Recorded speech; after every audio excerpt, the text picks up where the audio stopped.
They say every day is for the thief, one day for the owner of the house. But ICPC, the Anti-Corruption Commission, has reversed the role. It is now every day for the owner of the house. If you're involved in bribery, over-invoicing, or any shady deal, the day of reckoning has come. ICPC, the Anti-Corruption Commission, is watching you. If you're reported for any corrupt practice, you'll be investigated, prosecuted, and punished. Corruption is harmful to our nation. Join the campaign against it by reporting any corrupt practice to ICPC, the Anti-Corruption Commission. Let we join hands with ICPC, make it better. Let's make Nigeria great again. ICPC, they watch you. Anti-corruption. Break the chain of corruption now. Don't give, don't take. This message is brought to you by ICPC, the Anti-Corruption Commission. Corruption not in my country. This CV is for Eugenia here. She's here for the vacancy. See to the CV and she got the job. Could you please wait for me at the reception? But sir. Yes. She studied physical and health education. Yes. We already shortlisted 3 qualified candidates for the job. They all studied accounting.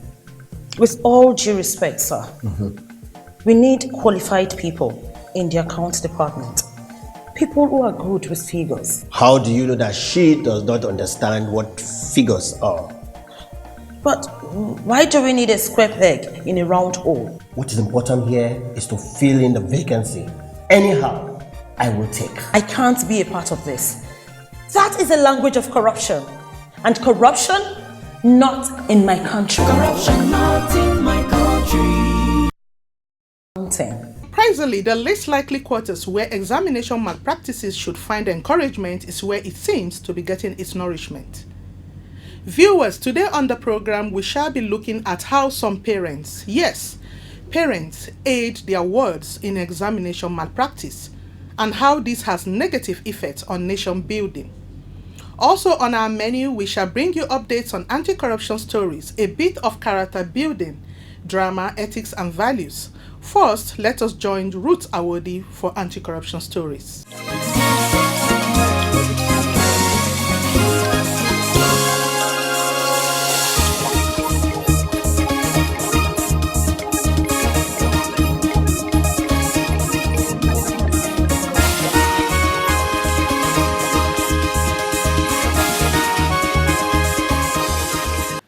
Welcome to this segment on anti-corruption stories. I am Ruth Awodi.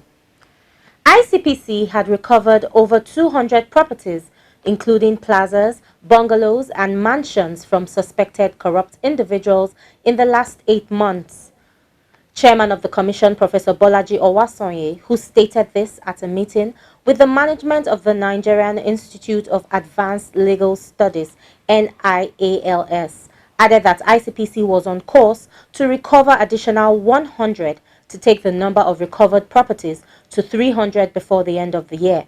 He further stated that the Commission was working with the Federal Ministry of Works to map out the properties with a view to ascertaining their value and how best they can be put to use by the federal government upon final forfeiture. It is true that the enforcement measure of both EFCC and ICPC have been upscaled, and we recovered quite a number of assets. This year alone, we recovered over 200 since I resumed under my watch. And I think by the end of the year, we'll be looking at over 300. But they are not all fit for purpose. The federal government, I'm sure you read in the newspapers, the president directed at a meeting, which I was present at last week, was it? I think it was last week, Thursday, that EFCC and ICPC should dispose of assets that we have recovered and put the money in the treasury. As you know, some of the assets are under interim forfeiture orders, some are under final forfeiture orders. The ones that are under interim forfeiture orders, we cannot do anything on them until the cases are concluded. The ones that are under final forfeiture order are the ones that are caught by the directive of Mr. President. And we have already started looking in-house about how we can comply with that directive, but subject to some guidelines even from government itself about how this should happen. Earlier, the Director General of NIALS, Professor Muhammad Ladan, pleaded with the Commission to help the agency to secure a temporary office accommodation for its staff. Professor Ladan, while bemoaning the lack of office space for the over 317 staff of the institute, said that it has been squatting at the Supreme Court complex in Abuja for more than 20 years and at the University of Lagos for about 40 years. The ICPC boss, in his response, gave the assurance that the Commission would work within the confines of the law to render any assistance it can to the Institute in terms of temporary office accommodation, while also advising the Institute to seek for ways to develop its permanent office.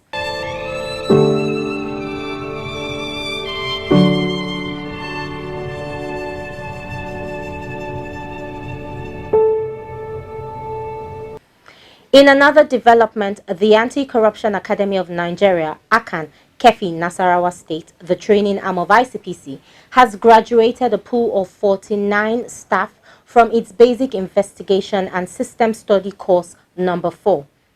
The graduates, who are staff of the Commission, were drawn from its various departments and units to undergo the 4-week course, which contents were designed to equip participants with basic investigation skills and the capacity to conduct system study, which is one of ICPC's flagship corruption prevention tools for ministries, departments, and agencies of government.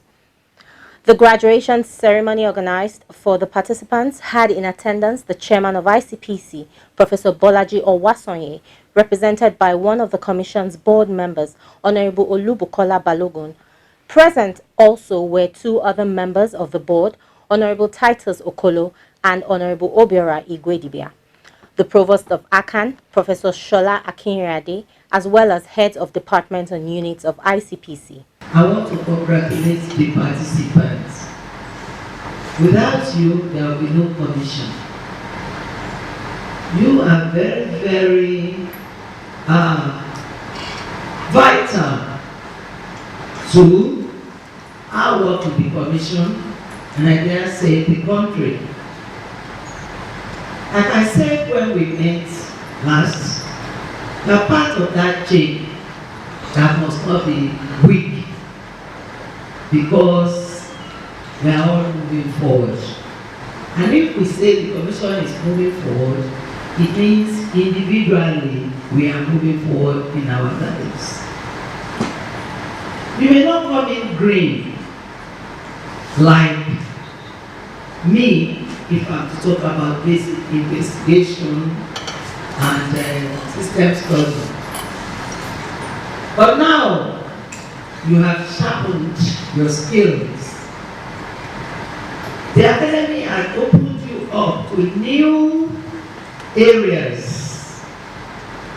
You are better equipped to do what? To go out there, launch yourself, do your work, be responsible. Also throwing in a few words of advice for the graduates, Honorable Okolo said as investigators, the graduates should bear in mind 3 important guiding principles. You have passed through a series of training, but this one is a special one. Special in the sense that you have come to do a study or a course in which you never thought you would have been called upon to do. For those of you who are not investigators. But for those of you who are investigators, it is an addition to what you have known, the basic ones you have known. And you are just called here to add to the ones you've known. And then develop your own in order to excel in investigation activities. On his own part, Honorable Igwedibia commended the graduates for their steadfastness and hard work that had made them to complete the course successfully.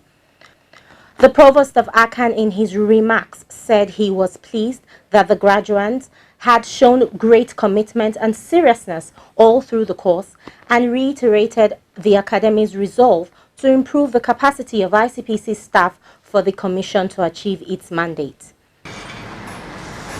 However, The own experience should have provoked new challenges in you to see things differently and to do things differently.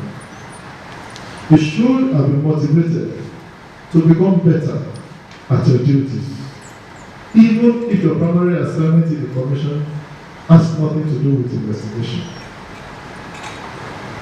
If you have not been personally motivated to new work and life ambitions, then the training you have received has not accomplished its full purpose.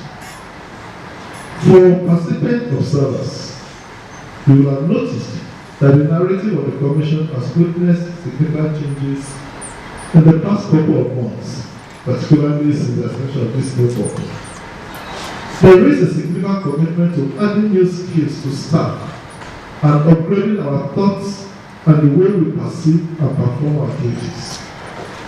It is important for the individual staff to key into the process, not just as routine or to fulfill all righteousness, but to move to new levels of accomplishment and fulfillment in our lives and careers. The high point of the event was the presentation of certificates to the graduates by Honorable Balogun and the 2 board members present. It was a spectacular sight to behold as the graduates smartly marched up to collect their certificates. That would be all on this segment. Corruption Must Go continues with Hawa. Stay with us.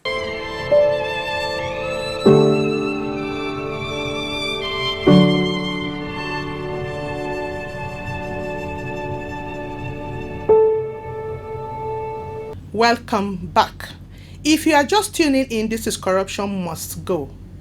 Products of a school system characterized by fraud and dishonesty may manifest such behavior in the future. Logic suggests that students who cheat to pass examination will always cheat in other endeavors of life. It is quite unfortunate that parents who are expected to inculcate good moral values in their children now stoop so low as to aid their wards in examination malpractice through buying of examination papers for their wards in advance or registering them in what is called special centers. The question is, how many of such parents know the adverse consequences of such acts? Parents do in several ways. One is right from the nursery school. That's where they start from. They encourage malpractice when they don't take care of their children, help them to do the homework.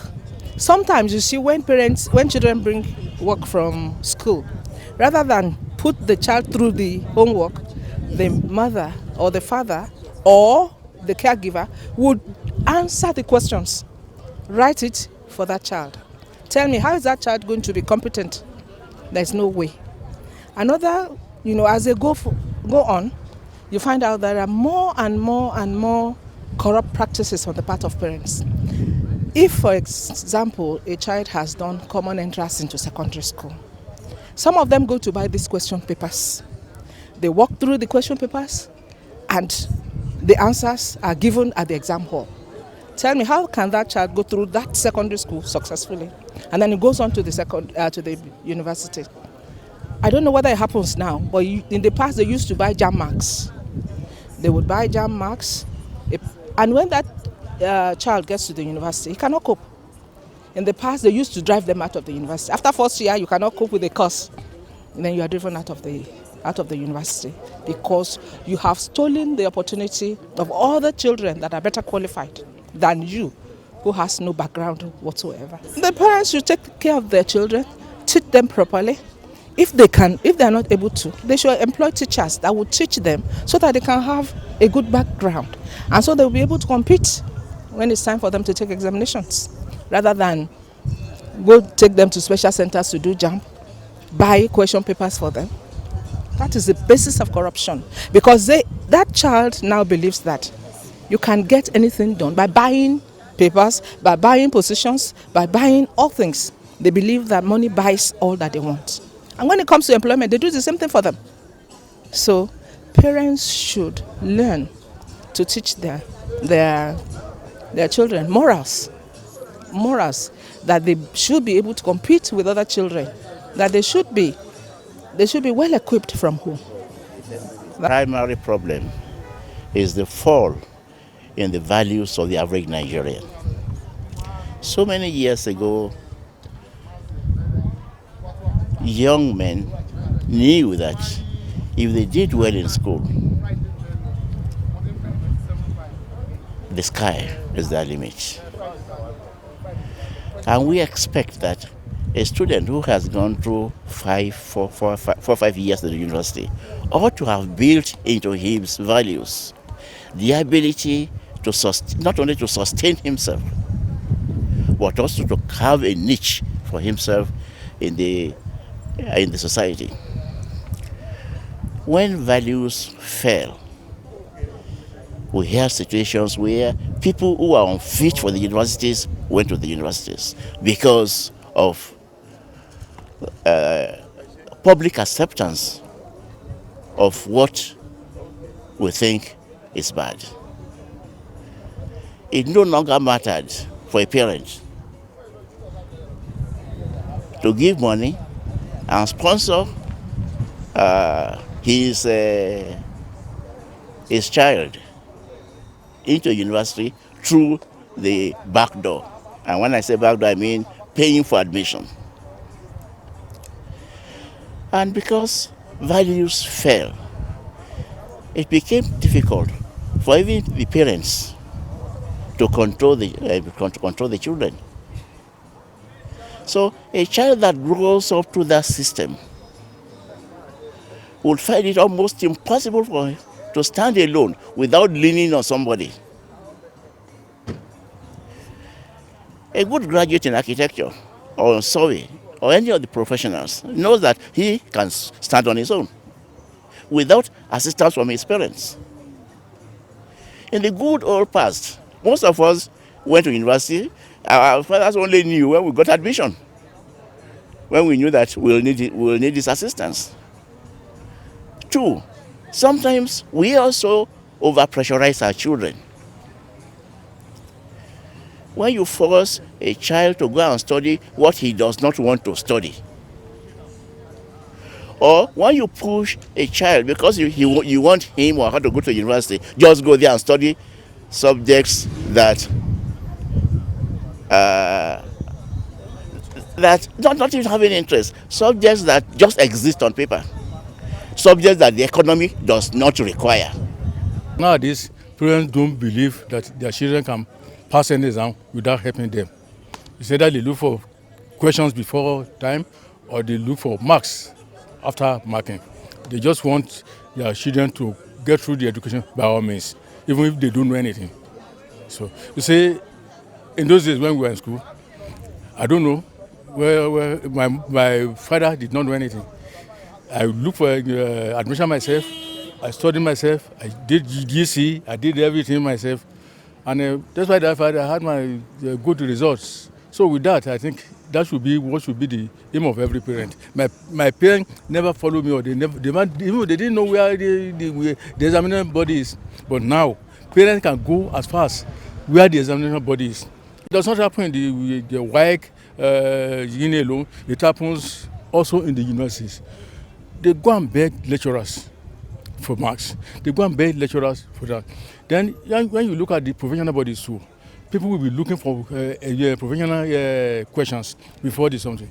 And after the question, they say they want you to pass your colleagues. That please help me pass my colleague. It's not done. When we had our own, we didn't do that. We went through our program straight and all those things. So what I'm saying is that the parents should be discouraged from sponsoring their children either in examination malpractice or result manipulation. So that's what I have for them. Join hands with ICPC, make them better. Let's make Nigeria great again. ICPC, they watch you. AntiCorruption. Break the chain of corruption now. Don't give, don't take. This message is brought to you by ICPC, the Anti-Corruption Commission. You are still watching Corruption Must Go. It is indisputable that examination malpractice has negative effects on the society. We spoke to Mr. Baba Ashiru, the head of Education Department, ICPC, who tells us more on this problem of parents and examination malpractice.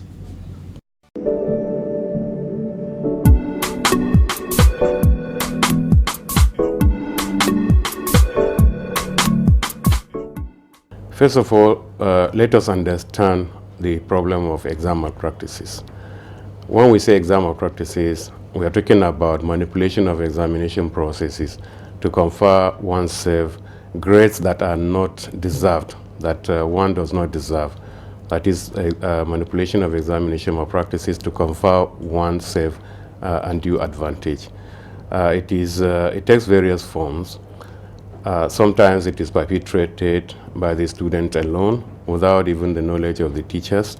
Sometimes it is perpetrated with the connivance of the teachers, and some other times even with the connivance of the parents, but the student is at the center stage. So you find that parents even aid and abet examination malpractices, and it has very serious negative implication to the society at large, not only to the student, but also to the society at large, and is punishable under the ICPC law. Okay. What are the adverse consequences of such action, that is the negative implication to the society? Through exam malpractice, once exam malpractice is perpetrated, you discover that the student will not be qualified to become the professional that he's supposed to be. He's not supposed to hold the degree certificate he's holding. That means if he claims to have studied engineering but passed his examination through such manipulation, that means he's not a qualified engineer. If he's a civil engineer, that means he may end up contributing to building, that will collapse and kill people and destroy property. If he claims to be a doctor by perpetrating examination malpractices, that means he will not be a qualified doctor. He will be killing people while administering drugs or kind of conducting operation or something like that, and so on and so forth. So it has serious negative implication. It breeds quackery. It breeds quackery in all manners of professions. So seriously, exam malpractices have serious negative implication to the society, and like I said, it's punishable under the law. I think anybody caught cheating in examination should go to jail for a minimum of 5 and a maximum of 7 years jail time, depending on the magnitude of the offense, because it means conferring oneself undue advantage. That's one. It means bribery. That's 2. It means gratification. That's 3. And it means even falsification of records. So all these are provisions of, punishable offenses under the provisions of the ICPC law, ICPC Act 2000. Okay. So what advice are you giving to parents or the general public on the issue? Some parents aid and abet examination malpractices because they are fed up with the recurrent dismal of their children writing examinations, especially JAMs without passing, or even after passing JAMs, JAM examination, they go to the university and they fail the post-UME examination, and the students become frustrated. So the parents, at times, aid and abet examination malpractices by sponsoring their children, into miracle centers and giving them all the encouragement to connive with the teachers, to engage in examination malpractices so as to cut corners. But I must say that all this is not necessary. Parents should take precaution, and parents should should understand that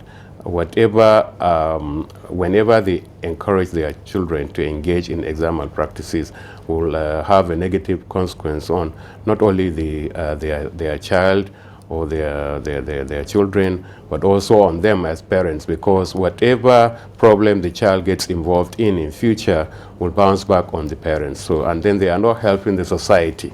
So parents should avoid encouraging their children and from engaging in examination malpractices.